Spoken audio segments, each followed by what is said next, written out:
Hello friends, మనం ఈ వీడియోలో కార్తీక పురాణము 9వ అధ్యాయము చదవడానికి వీలు లేని వారు విని తరించగలరు. దానికంటే ముందు మనకు ఈ వీడియోని స్పాన్సర్ చేస్తున్న వారి వివరాలు. Hello friends, welcome to my video. Friends, మనకు ఈ వీడియోని స్పాన్సర్స్ చేస్తున్న వారు SBO డిజిటల్ మార్కెటింగ్.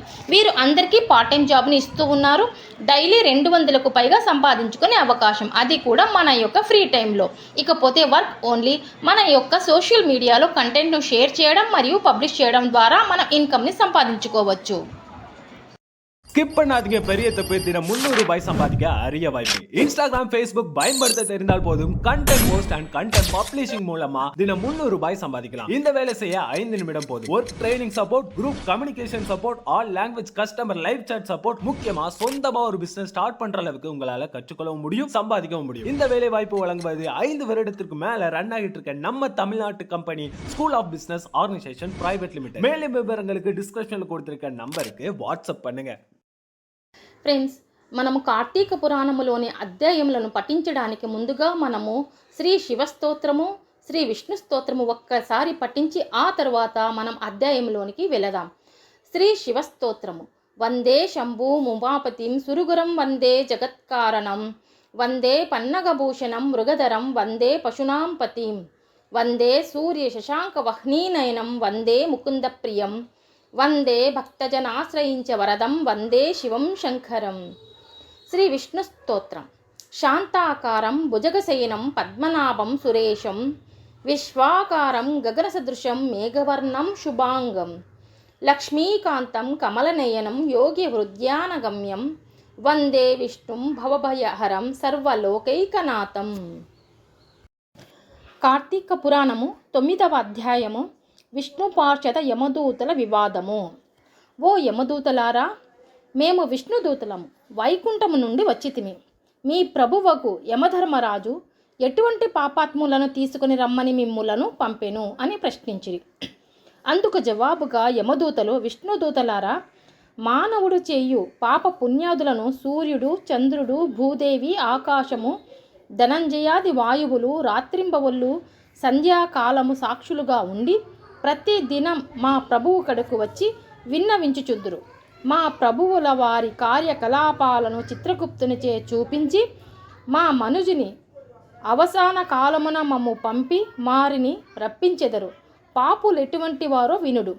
వేదోక్త సదాచారములను విడిచి వేదశాస్త్రములను నిందించువారును, గోహత్య, బ్రహ్మహత్యాది మహాపాపములు చేసిన వారును, పరస్త్రీలను కామించిన వారును, పరాన్న భుక్తులు, తల్లిదండ్రులను, గురువులను, బంధువులను, కుల వృత్తిని తిట్టి హింసించువారును, జీవహింస చేయువారును, దొంగ పద్దులతో వడ్డీలు పెంచి ప్రజలను పీడించువారును, జారత్వం, చోరత్వంచే భ్రష్టులగువారును, ఇతరుల ఆస్తిని స్వాహా చేయువారును, శిశుహత్య చేయువారును, శరణన్న వారిని కూడా వదలకుండా బాధించువారును, చేసిన మేలు మరచిన కృతజ్ఞతలను, పెండ్లిళ్ళు శుభకార్యములు జరగనివ్వక అడ్డు తేలితే తగిలేవారును పాపాత్ములు.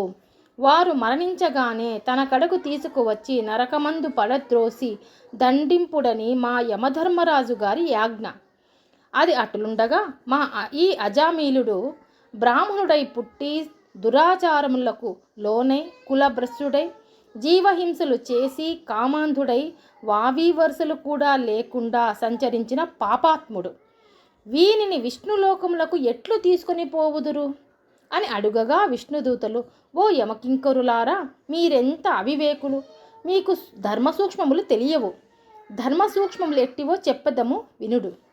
సజ్జనులతో సహవాసము చేయువారును, జప దాన ధర్మములు చేయువారును, అన్నదానము, కన్యాదానము, గోదానము, సాలగ్రామ దానము చేయువారును, అనాథ ప్రేత సంస్కారములు చేయువారును, తులసీవనమును పెంచువారును, తటాకములు త్రవ్వించువారును, శివకేశవులను పూజించువారును, సదా హరినామస్మరణ చేయువారును, మరణాల కాలంన నారాయణ అని శ్రీహరిని గాని, శివ అని శివుని గాని స్మరించువారును, తెలిసి గాని తెలియక గాని మరే రూపమున గాని హరినామస్మరణ చెవిన పడిన వారును పుణ్యాత్ములు.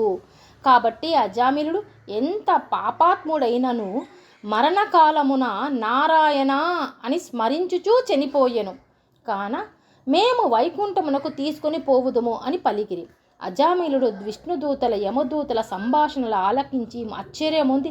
ఓ విష్ణుదూతలారా, పుట్టిన వాటి నుండి నేటి వరకు శ్రీమన్నారాయణుని నేను పూజించినది కాదు. వ్రతములు గాని ధర్మములు గాని చేసి ఎరుగను. నవమాసములు మోసి కని పెంచిన తల్లిదండ్రులకు సహితం ప్రణమిల్లలేదు. వర్ణాశ్రమములు విడిచి కులభ్రష్టుడై నీచముల కాంతలతో సంసారము చేసి తిని నా కుమారుని యందున్న ప్రేమచే నారాయణ అని నా అంత మాత్రమున నన్ను ఘోర నరక బాధల నుంచి రక్షించి వైకుంఠమునకు తీసుకొని పోవుచున్నారు. ఆహా, నేనెంత అదృష్టవంతుడను! నా పూర్వజన్మ సుకృతము, నా తల్లిదండ్రుల పుణ్యఫలమే నన్ను రక్షించినది అని పలుకుచూ సంతోషముగా విమానమెక్కి వైకుంఠమునకు ఏగను. కావున ఓ జనక చక్రవర్తి, తెలిసి గాని తెలియక గాని నిప్పును ముట్టిన నెట్టుల బొబ్బలు వచ్చి బాధ కలిగించునో అటులనే శ్రీహరిని స్మరించిన ఎడల సకల పాపములను నశించి మోక్షము నొందెదరు అని చెప్పి ఇది ముమ్మాటికి నిజము అని చెప్పాను. ఇట్లు స్కాంద పురాణాంతర్గత వశిష్ఠ ప్రోక్త కార్తీక మహత్యమందలి 9వ అధ్యాయము 9వ అధ్యాయము పారాయణము సమాప్తము.